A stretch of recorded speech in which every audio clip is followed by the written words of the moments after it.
ETF index mutual funds నేర్చుకుని stock మార్కెట్లో రాణించాలనుకుంటున్నారా? వెంటనే ఈ నెంబర్కి కాల్ చేయండి.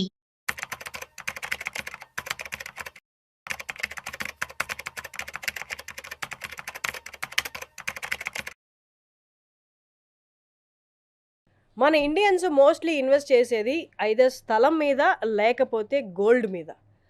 కానీ వీటిలో కూడా చాలా అప్రమత్తంగా ఉండాలి. మనం ఇన్వెస్ట్ చేసేటప్పుడు వీటిలో కూడా చాలా రిస్క్ ఉందంటున్నారు financial expert Maha capital founder Vijay Karnam garu. వారిని అడిగి తెలుసుకుందాం అవేంటో. నమస్తే. నమస్తే. గోల్డ్లో ఏం రిస్కులు ఉంటాయి? స్థలంలో అంటే మనం తెలుసు ఏవో ఒకటి రిస్కులు వస్తున్నాయి. గోల్డ్లో కూడా రిస్కులు ఉంటాయి. యా, మనకి ఒక చిన్న స్టాటిస్టిక్స్ చెప్తాను. ఇండియాలో ఇండియన్స్ అందరూ ఒక 100 రూపీస్ అంటే ఇండియన్స్ అందరూ మనం కన్సిడర్ చేసుకుంటే 50% ఆఫ్ ద పీపుల్ రియల్ ఎస్టేట్లోనే ఇన్వెస్ట్ చేస్తారు. అది మనం హైదరాబాద్లో అయినా సరే, చిన్న పల్లెటూరులో అయినా సరే 50% మంది మొత్తం రియల్ ఎస్టేట్లోనే ఇన్వెస్ట్ చేస్తారు, వాళ్ళు ఎంత సేవ్ చేసిందని. మిగతా నెక్స్ట్ హైయెస్ట్ ఇన్వెస్ట్మెంట్ అయ్యేది గోల్డ్లోనే.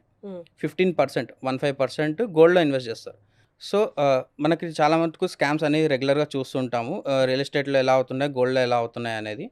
కాకపోతే మనకి 80% ఆఫ్ ద ఫినాన్షియల్ స్కామ్స్ అయ్యేవి మాత్రం ఈ 2 సెగ్మెంట్స్లోనే. గోల్డ్లో ఎలా అవుతుంది అంటే, చాలామంది గోల్డ్ స్కీమ్స్ రన్ చేస్తారు. కాకపోతే గోల్డ్ స్కీమ్స్ అసలు ఎవరు ఆథరైజ్డ్ అనేది ఎవరికి తెలియదు అనమాట. అందరూ గోల్డ్ జ్యువెలర్స్ అందరూ గోల్డ్ స్కీమ్స్ రన్ చేయడానికి ఎలిజిబుల్ కాదు. ఇది ఎవరికి తెలియదు. గోల్డ్ జ్యువెలరీ షాప్ ఉన్నంత మాత్రం గోల్డ్ స్కీమ్స్ రన్ చేయడానికి వాళ్ళకి పర్మిషన్ ఉండదు అనమాట. అది ఫస్ట్ థింగ్. సెకండ్ థింగ్ వచ్చేసి క్వాలిటీ ఆఫ్ గోల్డ్. మనం ఈరోజు కొన్న గోల్డ్ ఆర్నమెంట్ ఏదైతుందో తీసుకొని వాళ్ళ షాప్ దాటి మళ్ళీ రిటర్న్ ఇస్తే దాంట్లో ఆల్రెడీ 5% 10% తీసేయాల్సి వస్తుంది అని చెప్తారు వాళ్ళు. అయ్యో, అంటే దాని వాల్యూ పడిపోతుంది మీకు. అంటే ఎక్స్చేంజ్ గురించి నేను చెప్పేది. ఓకే, ఎక్స్చేంజ్ పాత గోల్డ్ అనేది మీరు డ్యూరేషన్ మనం ఎవరు చెప్పలేం కదా. కరెక్టే. ఇప్పుడు ఈ రోజు నేను తీసుకుంటున్నాను, 1 వీక్ తర్వాత వచ్చి ఎక్స్చేంజ్ అన్నా కూడా అది ఎక్స్చేంజ్ కిందకే కన్సిడర్ చేస్తారు. 1 ఇయర్ తర్వాత ఇచ్చినా కూడా అది ఎక్స్చేంజ్ కింద కన్సిడర్ చేస్తారు. మీకు 5% 10% ఏదైతే తీసేస్తారో అది మీరు లాస్ అయినట్లే కదా. మీరు గోల్డ్ ప్రైస్ పెరుగుతుందని చూస్తున్నారు, కానీ ఈ ప్రాసెస్లో మీరు ఎంత లాస్ అవుతున్నారు అనేది ఎవరు చూడరు. ఎక్స్చేంజ్ టైంలో కరెక్ట్. మేకింగ్ చార్జెస్ ఇవన్నీ ఫస్ట్ కొనేటప్పుడు అప్లై అవుతాయి, ఎక్స్చేంజ్లో అప్లై అవ్వవు కదా. కొనేటప్పుడు స్టోన్ ప్రైస్ చెప్తారు, అమ్మేటప్పుడు స్టోన్ అసలు ఏం లేదంటారు, పడేస్తారు. అవును. సో ఇవన్నీ రెగ్యులర్గా అందరికీ తెలుసు. కానీ ఎందుకు గోల్డ్ ఎక్కువ ప్రిఫర్ చేస్తారు అంటే ఎమోషనల్ అనమాట. Indians favourite precious metal gold. అవును. ఎందుకు అంటే మన ఇంట్లో వాళ్ళు కానీ మనము కానీ ఏదైతే అకేషన్ ఉందో అకేషన్ని గోల్డ్తో టైఅప్ చేస్తాం మనం. సో ఇది ఒక మంచి మార్కెటింగ్ కూడా మనం గోల్డే యూస్ చేస్తాం. ఎగ్జాక్ట్లీ. ఇది ఒక మనం మంచి మార్కెటింగ్ స్ట్రాటజీ అని కూడా మనం కన్సిడర్ చేయొచ్చు. అట్ ద సేమ్ టైం మన ఏజ్ ఓల్డ్ ట్రెడిషన్స్లో మన టెంపుల్స్లో చూసినా కానీ మనకు కొన్ని వందల సంవత్సరాల నుంచి గోల్డ్కి అంత ప్రిఫరెన్స్ ఇచ్చారనమాట మన దేవతామూర్తులకు కూడా అంత గోల్డ్. ఎగ్జాక్ట్లీ. సో ఆ ఇల్యూషన్లో ఉండి అందరు గోల్డ్లో ఇన్వెస్ట్ చేస్తూ ఉంటారు. చాలామంది ఏం చెప్తారు, లాస్ట్ 3 ఇయర్స్లో గోల్డ్ అనేది చాలా ఎక్కువ రిటర్న్స్ ఇచ్చింది, స్టాక్ మార్కెట్ కంటే ఎక్కువ రిటర్న్స్ ఇచ్చిందని చాలామంది చెప్తారు. కానీ వాళ్ళకి తెలియంది ఏంటి అంటే 2008 నుంచి 2015 2016 టైంలో over the period of time ఒక 5 ఇయర్స్ 6 ఇయర్స్ వరకు గోల్డ్ ఒక్క రూపీ కూడా పెరగలేదు. యావరేజ్గా చూసుకుంటే మీరు ఫ్లక్చువేట్ అవుతూ ఆ రేంజ్ బౌండ్లోనే ఉంది, కానీ ఓవర్ పెరగలేదు అనమాట. ఇప్పుడు లాస్ట్ 3 ఇయర్స్ మాత్రం డెఫినెట్గా పెరిగింది, స్టాక్ మార్కెట్ కంటే ఎక్కువ. ఎగ్జాక్ట్లీ. ఇప్పుడు లాస్ట్ 3 ఇయర్స్ నుంచి చూసుకుంటే డెఫినెట్గా 1 lakh క్రాస్ అయింది. ఫర్దర్గా ఇప్పుడు ఫెస్టివ్ సీజన్లో 1.5 lakhs 1.2 కానీ పెరిగే ఛాన్సెస్ అయితే చాలా ఉన్నాయి. కాకపోతే మనం ఎప్పుడైతే గోల్డ్ని తీసుకుంటున్నామో నా పర్సనల్ సజెషన్ ఎప్పుడైనా సరే గోల్డ్ యాజ్ అన్ ఇన్వెస్ట్మెంట్గా ఎప్పుడు కొనొద్దు మనం. గోల్డ్ యాజ్ అన్ యాక్సెసరీగా, అంటే మనం బట్టలు ఎట్లా కొంటున్నామో, షూస్ కానీ, అంటే ఏదైనా సరే మనం ఒక వాచెస్ ఏదైనా కొంటున్నామో దానిలాగానే గోల్డ్ కొనాలి తప్పితే అదే యాజ్ అన్ ఇన్వెస్ట్మెంట్గా చూడొద్దు. అంటే బిస్కెట్లు కొనొద్దు, ఆర్నమెంట్స్ కొనమంటున్నారా? లేదు, ఆర్నమెంట్స్ కొన్నా కానీ లిమిటెడ్గా కొనమని చెప్తున్నాను. ఓకే. ఎందుకు అంటున్నానంటే ఇప్పుడు మీరు ఏదైతే ఇన్వెస్ట్మెంట్ పర్పస్ అని చెప్పేసి మీరు జస్టిఫై చేస్తాం. మనం ఎప్పుడైనా సరే నేను ప్రతిసారి చెప్పేదన్నమాట, ఎమోషనల్గా మనం ఏదైతే ఒక డిసిషన్ తీసుకుంటాం దాన్ని లాజిక్తో జస్టిఫై చేస్తాం. ఫస్ట్ గోల్డ్ యాజ్ అన్ ఇన్వెస్ట్మెంట్గా తీసుకుంటాము, కానీ యాక్చువల్గా డీప్ రూట్గా మనకు తెలిసిందంటే అది ఒక ఎమోషనల్ అటాచ్మెంట్ అనమాట. అది ఫస్ట్ థింగ్. సెకండ్ థింగ్ ఏంటి అంటే మనకి ఎప్పుడైతే ప్రైజెస్ ఫ్లక్చువేట్ అవుతుంటాయో దాన్ని మనం ఏం సెల్ చేయం. ఇన్వెస్ట్మెంట్ అంటే ఎప్పుడు మనం బై చేస్తుండాలి, సెల్ చేస్తుండాలి. ఎప్పుడు బై చేస్తుండాలి? ప్రైస్ తక్కువ ఉన్నప్పుడు బై చేయాలి, ప్రైస్ ఎక్కువ ఉన్నప్పుడు సెల్ చేయాలి.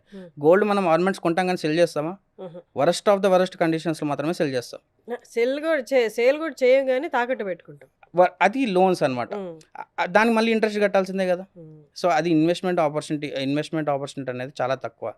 మన పేరెంట్స్ లాస్ట్ జనరేషన్స్లో వాళ్ళు ఇన్వెస్ట్మెంట్కి తీసుకున్నారు, అప్పుడు అఫోర్డబుల్ ఉండే, ఇప్పుడు అఫోర్డబుల్ లేదు. మనకి అఫోర్డబుల్ ఇప్పుడు ఉన్నది రియల్ ఎస్టేట్లో కూడా చాలా తక్కువ అనమాట. ఈ రియల్ ఎస్టేట్లో కూడా మనకి ఈఎంఐస్ రూపంలో వాటిలలో ప్లాట్స్ అమ్ముతున్నారు, కాకపోతే దాంట్లో ఉన్న లూపోల్స్ దాంట్లో ఉన్నాయి. సో ఈ అంత ప్రాసెస్లో మనం బయటపడాలి అంటే mutual funds will be the best option. Okay. ఎందుకు మ్యూచువల్ ఫండ్స్ అనేది నేను క్లియర్గా చెప్తున్నాను అంటే, నేనున్న అన్ని అసెట్ క్లాసెస్ అన్నీ చూశాను.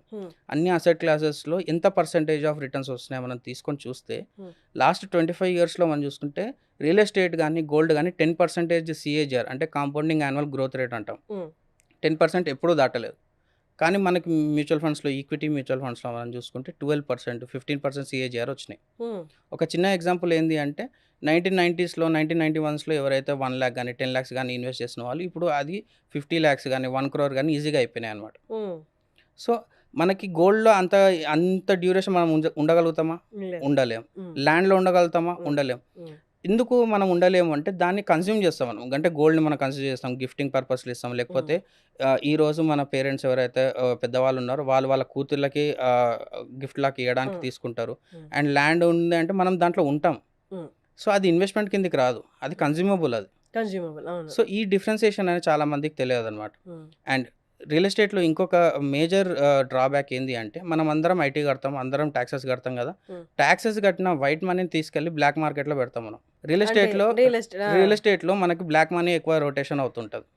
సో ఇప్పుడు మీరు కన్సిడర్ చేసుకుంటే హైదరాబాద్లో లాస్ట్ 2 years నుంచి రియల్ ఎస్టేట్ మార్కెట్ అంత గ్లోరియస్గా లేదు, అంటే అంతకుముందు ఉన్నంత ఇప్పుడు లేదు. ఎందుకు లేదు అంటే రొటేషన్ ఆగిపోయింది. బయట మార్కెట్లో రొటేషన్ చాలా తక్కువగా ఉంది. ఈ రొటేషన్కి మన ఫినాన్షియల్ ప్లాన్కి ఎప్పుడైతే లింక్ చేసుకుంటామో అప్పుడు బ్లండర్స్ అనేవి స్టార్ట్ అవుతాయి. ఇప్పుడు సపోజ్ ఒక 5 years తర్వాత 10 years తర్వాత తన పాప పెళ్ళికి కోసమన్నా, లేకపోతే వాళ్ళ అబ్రాడ్ స్టడీస్ కోసం కానీ ఎవరైనా ప్లాట్లో ఇన్వెస్ట్ చేస్తారనుకోండి, ఇట్లాంటి పీరియడ్ ఒక 5 years 10 years తర్వాత మళ్ళీ రాదని గ్యారంటీ లేదు కదా, డెఫినెట్గా వస్తుంది. అప్పుడు వచ్చినప్పుడు వాళ్ళు ఏం చేయాలి? అసెట్ ఉన్నా సరే దాన్ని క్యాష్ చేసుకోలేరు కదా, మళ్ళీ దాన్ని సేల్ చేయాలి. సేల్ చేసినప్పుడు వాళ్ళు ఎంత పర్సెంటేజ్కి ఉన్నారు, ఎంత పర్సెంటేజ్కి అమ్మారు అనేది ఎవరు క్లారిటీ చెప్పరు కదా. సో ఇప్పుడు సపోజ్ ఒక 10 lakhs పెట్టి ఒక ప్లాట్ కొన్నాను, ఎమర్జెన్సీ సిచ్యువేషన్లో నేను అమ్మడానికి పోతే 6 lakhs 8 lakhs కడతారు తప్పితే 15 lakhs ఎవరు అమ్మరు కదా ఎమర్జెన్సీలో. ఎగ్జాక్ట్లీ. సో అట్లా ఈ డ్యూరేషన్లో మనకి ఎగ్జాక్ట్ పర్సెంటేజ్ రిటర్న్స్ అనేది ఎవరు మనకు క్యాలిక్యులేట్ చేసి చెప్పరు. మనం చూసుకున్నా కూడా చాలా తక్కువగా ఉంటుంది. అట్లా చూసుకుంటే మ్యాక్స్ టు మ్యాక్స్ 10% కంటే దాటలేదు ఎప్పుడు. కానీ అదే మీరు మ్యూచువల్ ఫండ్స్లో మీరు చూసుకుంటే, ఈక్విటీ మ్యూచువల్ ఫండ్స్లో మీరు ఎప్పుడైతే చూసుకుంటే డెఫినెట్గా 12 to 15% అనేది డెఫినెట్గా మనకు వస్తుంది. అండ్ మీరు ఇంకో కొంచెం మంచిగా అడ్వైజర్ హెల్ప్తో మీరు ఏదైనా చేసుకోగలిగితే ఇంకా దాన్ని అవుట్ పర్ఫామ్ చేసే ఛాన్సెస్ ఉంటాయన్నమాట. ఓకే. సో దాంట్లో టెక్నికల్ టర్మ్స్ చాలా ఉంటాయి. రీబ్యాలెన్సింగ్ చేసుకోవడం కానీ, దాన్ని ట్యాక్స్ ఆప్టిమైజేషన్ కోసం రిలేటెడ్ ELSS మ్యూచువల్ ఫండ్స్లో ఇన్వెస్ట్ చేయడం కానీ, ఇట్లాంటి వేరే కేటగిరీస్ ఆఫ్ మ్యూచువల్ ఫండ్స్ ఉన్నాయి. వాటిలో మీరు కరెక్ట్ డైవర్సిఫికేషన్ చేసుకున్నారనుకోండి, డెఫినెట్గా మీకు లిక్విడిటీ అనేది ఉంటుంది. లిక్విడిటీ అనేది చాలా ఇంపార్టెంట్ కాన్సెప్ట్. ఏంటి అంటే, ఇప్పుడు సపోజ్ మనకు ఒక ఎకరం పొలం ఉంది, ఎమర్జెన్సీలో అమ్ముదామని పోతే ఒక 200 యార్డ్స్ 500 యార్డ్స్ ఎవరు కొనరు, కొంటే 1 acre మొత్తం కొనేస్తారు. కానీ మ్యూచువల్ ఫండ్స్లో అలా కాదు. మీకు ఒక 1 కోటి రూపాయలు మ్యూచువల్ ఫండ్స్లో ఉన్నాయంటే మీకు కావాల్సిన 2 lakhs వితిన్ 2 days మీకు అకౌంట్లోకి పడిపోతాయి. అది లిక్విడిటీ అనమాట. ఇప్పుడు గోల్డ్ కూడా అట్లాగనే, గోల్డ్ నుంచి మీరు లోన్ తీసుకోవచ్చు, కానీ ఒక గోల్డ్ ఆర్నమెంట్ని హాఫ్ చేసి మనం సేల్ చేయలేం కదా. అది లిక్విడిటీ. మ్యూచువల్ ఫండ్స్లో మీకు ఆ లిక్విడిటీ ఉంటుంది అండ్ వితిన్ 2 days మీకు అకౌంట్లోకి అమౌంట్ వస్తుంది. అదే మీరు ల్యాండ్ని మీరు సేల్ చేయాలంటే అట్లీస్ట్ 6 months పడుతుంది. అంతే. గోల్డ్ ఆర్నమెంట్ని మనము లోన్ పెట్టడానికి కూడా చాలామంది ఒప్పుకోరు. ఇంట్లో గోల్డ్ని లోన్కి పెట్టడానికి కూడా చాలామంది ఒప్పుకోరు, ఎమోషనల్గా ఫీల్ అవుతారు. సో అది యాజ్ ఏ కన్స్యూమబుల్గా చూడాలి, ఇది యాజ్ ఎన్ ఇన్వెస్ట్మెంట్ చూడాలి. దీస్ ఆర్ 2 different types అనమాట. థ్యాంక్ యూ అండి. థ్యాంక్ యూ అండి.